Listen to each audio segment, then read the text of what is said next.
ইহুদিরা পবিত্র আল-আকসা মসজিদ ভেঙে এই জায়গায় ইহুদি মন্দির নির্মাণ করতে চায়। আর এই মন্দির নির্মাণের প্রথম পদক্ষেপ হলো জেরুজালেমে একটি লাল গরু কুরবানি করা। এই গরু যেন তেন কোনো গরু নয়, এটি বিশেষ কিছু বৈশিষ্ট্য সম্পন্ন গরু, যার বিশদ বর্ণনা বাইবেলে দেওয়া আছে। এমনকি এই গরুর বৈশিষ্ট্য পবিত্র কুরআনের সূরা বাকারাতেও বর্ণনা করা হয়েছে। পশ্চিমা খ্রিস্টানরাও চায় ইহুদিরা যত দ্রুত সম্ভব এই লাল গরু কুরবানি করুক। সেই বহু কাঙ্ক্ষিত লাল গরু ইতোমধ্যে আমেরিকা থেকে ইসরায়েলে নিয়েও আসা হয়েছে। সে কারণে একটি ভিডিও বার্তায় হামাসের মুখপাত্র জানিয়েছে, এই লাল গরু ইসরায়েলে নিয়ে আসাও 7 অক্টোবরের হামলার একটি অন্যতম কারণ। ইহুদি এবং খ্রিস্টান উভয় সম্প্রদায় মনে করে এই লাল গরু কুরবানির মধ্য দিয়ে মসিহের আগমন ঘটবে। খ্রিস্টানরা মসিহ বলতে ঈসা আলাইহিস সালামকে বোঝালেও ইহুদিদের এই মসিহ হলো দাজ্জাল। একটি লাল গরু উৎসর্গ করা ইহুদিদের কাছে কেন এতটা গুরুত্বপূর্ণ এবং এই গরু কুরবানির মধ্য দিয়ে কিভাবে মসজিদুল আকসা ধ্বংস করে ইহুদিদের মন্দির নির্মিত হবে সে সম্পর্কে আলোচনা করা হবে। পবিত্র জেরুজালেম শহরের আল-আকসা মসজিদ পৃথিবীর সবচেয়ে পবিত্র স্থানগুলোর মধ্যে অন্যতম। ইহুদি, খ্রিস্টান এবং ইসলামের মতো পৃথিবীর প্রধান 3 ধর্মের মানুষের কাছেই এই জায়গাটি অত্যন্ত পবিত্র। ইহুদিদের কাছে এই জায়গাটি টেম্পল মাউন্ট নামে পরিচিত। ইহুদিরা মনে করে নবী সুলাইমান আলাইহিস সালাম এই জায়গায় প্রথম ইহুদি মন্দির নির্মাণ করেছিলেন। পরবর্তীতে ব্যাবিলনের সম্রাট নেবুচাদ নেজার জেরুজালেম দখল করার পর সেই মন্দির ধ্বংস করে ফেলে। এরপর জুডিয়া সাম্রাজ্যের রাজা হেরোড দ্য গ্রেট এই একই জায়গায় আগের চেয়ে আরো বড় করে ইহুদি মন্দির পুনর্নির্মাণ করেন। পরবর্তীতে রোমান সাম্রাজ্য যখন জেরুজালেম দখল করে নেয় তখন সেই দ্বিতীয় ইহুদি মন্দিরটিও ধ্বংস করা হয়। সেই দ্বিতীয় ইহুদি মন্দিরেরই একটি দেয়াল এখনো টিকে আছে, যা ওয়েস্টার্ন ওয়াল নামে পরিচিত। বর্তমানে এই ওয়েস্টার্ন ওয়াল ইহুদিদের উপাসনার জন্য সবচেয়ে পবিত্র স্থান হিসেবে বিবেচিত। সকল ইহুদি মনে করে তাদের তৃতীয় মন্দিরও ঠিক এই জায়গাতেই নির্মিত হবে। তবে মন্দিরটি কিভাবে নির্মিত হবে তা নিয়ে ইহুদিদের মধ্যে মতভেদ রয়েছে। একদল মনে করে মসিহ আসার পর সরাসরি ঈশ্বরের সহায়তায় এখানে ইহুদি মন্দির নির্মিত হবে। অন্য দলের দাবি তাদের মসিহ আগমনের আগেই এখানে মন্দির নির্মাণ করতে হবে। ধারণা করা হয় ইহুদিদের এই মসিহ দাজ্জাল তৃতীয় মন্দির থেকেই সমগ্র বিশ্বে অরাজকতা ছড়াবে। ইহুদিরা মনে করে দৈববাণীর মাধ্যমে ইহুদিদেরকে তৃতীয় মন্দির নির্মাণ করার আদেশ দেওয়া হয়েছে। ইহুদি বিশ্বাস মতে প্রথমবার মন্দির ধ্বংস করার সময়ই ঈশ্বরের আত্মা মন্দির ত্যাগ করেছিল এবং যতদিন পর্যন্ত এখানে মন্দির পুনর্নির্মাণ করা না হবে এবং যতদিন পর্যন্ত মসিহের আগমন না ঘটবে ততদিন ঈশ্বর এখানে ফিরে আসবেন না। সে কারণে মন্দির নির্মাণের আগ পর্যন্ত ঈশ্বরের সাথে ইহুদিদের একটি দূরত্ব থেকে যাবে। মন্দির নির্মাণের মাধ্যমে ইহুদিরা শুধু তাদের রাজত্বই প্রতিষ্ঠা করতে পারবে না, বরং এর সাহায্যে ঈশ্বরের সাথেও তাদের সম্পর্ক দৃঢ় হবে। তাদের মতে এই মন্দির নির্মিত হলে তা শুধু ইহুদিদের জন্যই নয়, বরং সমগ্র মানবজাতির উপাসনার কেন্দ্র হিসেবে বিবেচিত হবে। হাজার বছর ধরে ইহুদিদের মন্দির নির্মাণের এই স্বপ্ন সম্পূর্ণ অধুরাই রয়ে গিয়েছিল। কিন্তু ফিলিস্তিনে অবৈধ ইসরায়েল রাষ্ট্র প্রতিষ্ঠার পর, বিশেষ করে 1967 সালের 6 দিনের যুদ্ধে ইহুদিরা টেম্পল মাউন্ট দখল করার পর তারা তাদের স্বপ্ন বাস্তবায়নের পথে অনেক দূর এগিয়ে গিয়েছে। ইহুদিবাদী ইসরায়েল সরকার আল-আকসা সহ জেরুজালেম শহরের নিয়ন্ত্রণ নেওয়ার পর একটি নীতিমালা তৈরি হয়েছিল যে আল-আকসায় শুধু মুসলিমরাই প্রার্থনা করতে পারবে এবং এখানে ইহুদিদের প্রবেশ নিষিদ্ধ থাকবে।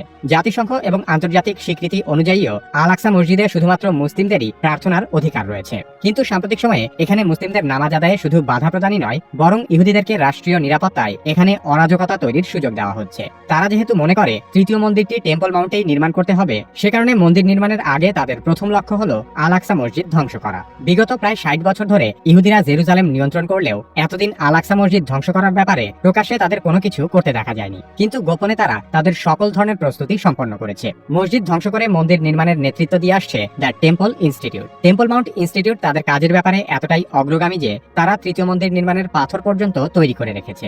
এসব পাথর হীরার টুকরা দিয়ে কাটা হয়েছে, কারণ ইহুদিদের মতে এই মন্দিরের পাথর কোনো ধাতব যন্ত্র দিয়ে কাটা যাবে না। মন্দিরের ভেতরে যে মূর্তি বসানো হবে সেটিও তৈরি করা হয়ে গেছে। তাদের পরিচালিত টেম্পল মাউন্ট মুভমেন্টপন্থীরা ইসরায়েল সহ সারা বিশ্বের প্রভাবশালী ব্যক্তিদের সাথে গোপন আতাত গড়ে তুলেছে।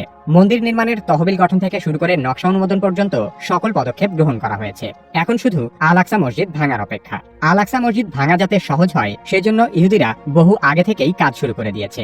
ইহুদিরা আল-আকসা মসজিদের নিচে প্রত্নতাত্ত্বিক নিদর্শন খননের নামে মসজিদের নিচে বহু ধাপে খনন করে রেখেছে, যাতে মসজিদটির ভিত্তি দুর্বল হয়ে পড়ে। এই খনন কাজের ফলে মসজিদের বেশ কয়েকটি দেয়াল এবং ছাদে ফাটল দেখা দিলে মুসলিমরা তা সংস্কার করতে চায়, কিন্তু ইসরায়েলি সরকার মসজিদ সংস্কারের কোনো অনুমতি দেয়নি।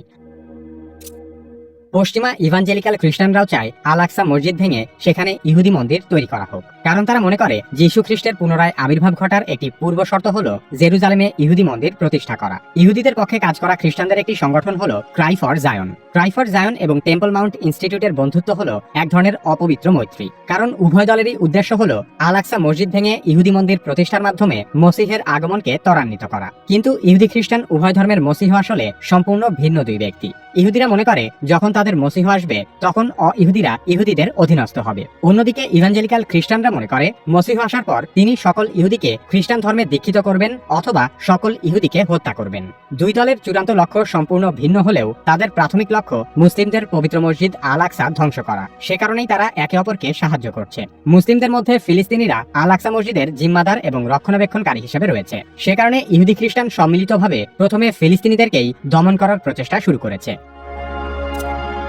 ইহুদি ধর্মমতে তৃতীয় মন্দির ততক্ষণ পর্যন্ত বাস্তবায়ন করা সম্ভব হবে না যতক্ষণ না ইহুদিরা পবিত্র হচ্ছে। আর ইহুদিদের এই পবিত্র হবার জন্য এমন একটি গরু উৎসর্গ করতে হবে যা বেশ দুর্লভ।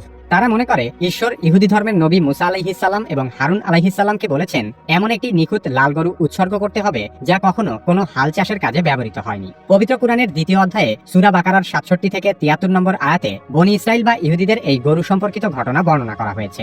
সে কারণে ইহুদিরা এমন এক গরু খুঁজতে থাকে যার কোনো সাদা বা কালো পশম থাকতে পারবে না। এটি সম্পূর্ণ লাল বকনা বাছুর হতে হবে। এই ধরনের গরু খুঁজে বের করা অত্যন্ত কঠিন। এমনকি জেনেটিক মডিফিকেশন বা জিনগত পরিবর্তনের মাধ্যমেও এই ধরনের গরু উৎপাদন করা সহজ বিষয় নয়। স্বাভাবিকভাবেই এমন দুর্লভ গরু ইসরায়েলের মতো ছোট একটি দেশের মধ্যে খুঁজে বের করা মুশকিল। 2022 সালে যুক্তরাষ্ট্রের টেক্সাসের একটি খামারে এই ধরনের 5টি বাছুরের সন্ধান পাওয়া যায়। ইসরায়েলের টেম্পল মাউন্ট ইনস্টিটিউট প্রায় $5 লক্ষ বা 5.5 কোটি টাকা খরচ করে এই বাছুরগুলোকে ইসরায়েলে নিয়ে যায়। বাছুরগুলোকে যখন ইসরায়েলে নিয়ে যাওয়া হয়েছিল তখন এগুলোর বয়স ছিল মাত্র 1.5 বছর। বাইবেলের বর্ণনা অনুযায়ী বাছুরের বয়স 3 বছর না হওয়া পর্যন্ত কুরবানি করা যাবে না। সে কারণে ইসরায়েলের একটি খামারে অতি গোপনে এদেরকে লালন পালন করা হয়। চলতি বছরেই ইহুদিরা এই বাছুর কুরবানি করতে পারে বলে অনেকেই ধারণা করছেন। ইহুদিদের শুধু দুর্লভ এই গরু খুঁজে বের করাই প্রধান সমস্যা নয়, এই গরু কুরবানি করার জন্যও বেশ কিছু বিশেষ পদক্ষেপ আছে। যেন তেন কোনো ধর্মযাজক বা পুরোহিত এই গরু কুরবানি করতে পারবে না, বরং এমন একজন ব্যক্তি এই গরু কুরবানি করার জন্য উপযুক্ত হবেন যে সরাসরি মুসা আলাইহিসসালামের ভাই হারুন আলাইহিসসালামের বংশধর। টেম্পল মাউন্ট ইনস্টিটিউট এমন 9 জন পুরোহিতকে আগে থেকেই বাছাই করে রেখেছে যারা এই বাছুর কুরবানি করার উপযুক্ত। এই গরু আবার যে কোনো জায়গায় উৎসর্গ করলেও হবে না, কুরবানি করার জায়গাও নির্দিষ্ট করা আছে। টেম্পল মাউন্টের পূর্ব দিকে মাউন্ট অলিভের আশেপাশের এমন জায়গা থেকে গরুটি কুরবানি করতে হবে যেখান থেকে পুরোহিত জবেহ করার সময় মসজিদুল আকসা খালি চোখে সরাসরি দেখতে পারে। মাউন্ট অলিভে এমন একটি জায়গা ইহুদিরা 12 বছর আগেই কিনে রেখেছে। তার মানে ইহুদিরা লাল গরুও পেয়ে গেছে, জবেহ করার উপযুক্ত পুরোহিত নির্বাচন করেছে এবং কুরবানি করার জায়গাও নির্ধারণ করতে পেরেছে। এখন তারা শুধু উপযুক্ত সময় আসার অপেক্ষা করছে। লাল গরুটি কুরবানির পর একে পুড়িয়ে ছাই বানানো হবে। এরপর সেই ছাই পানির সাথে মিশিয়ে সেই পানি ইহুদিদেরকে পবিত্র করার কাজে ব্যবহার করা হবে। ইহুদিদের পবিত্রকরণের কাজটি সম্পন্ন হবার পরই ইসরায়েলের ইহুদিরা ঈশ্বরের কাছ থেকে তৃতীয় মন্দির নির্মাণের অনুমতি পাবে।